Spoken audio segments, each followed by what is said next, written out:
Ayan, kung makikita nyo mga kahabis, napakarami nating na-hatch.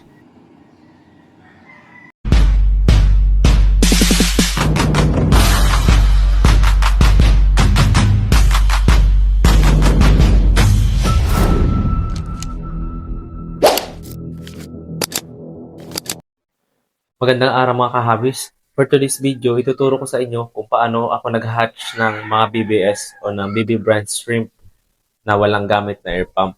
So madali lang ito mga kahabis. Kailangan lang natin ng tubig, rock salt o asin, plastic cup, at syempre ang BBS o BB brand shrimp. Ang una natin gagawin mga kahabis ay maglalagay lang tayo ng tubig dito sa ating plastic bottle. At least 1 inch. Ayan. Sunod ay maglalagay tayo ng rock salt o ng asin. Pantsameter na lang tayo idol or pwede na lang isang kutsara.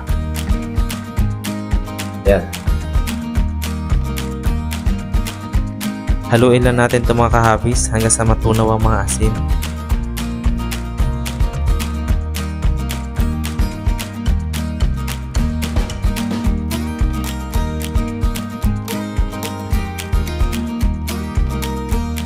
At kapag natunaw na nga ang asin ay maaari na nating ilagay ang BBS o BB brand shrimp.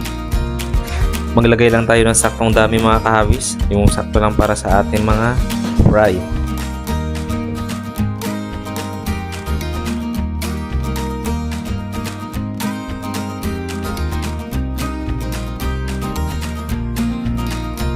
Haluin natin itong mga kahabis na hindi gaano nagagalaw para maiwasan ang pagdikit nito sa ating plastic cup.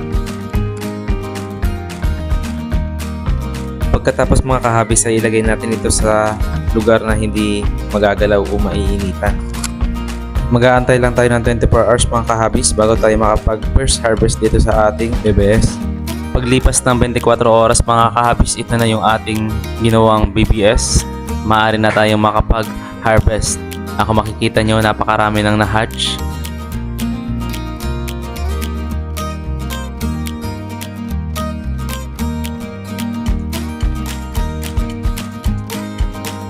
Ayan lang mga kahabis for today's video. Sana meron kayong natutunan.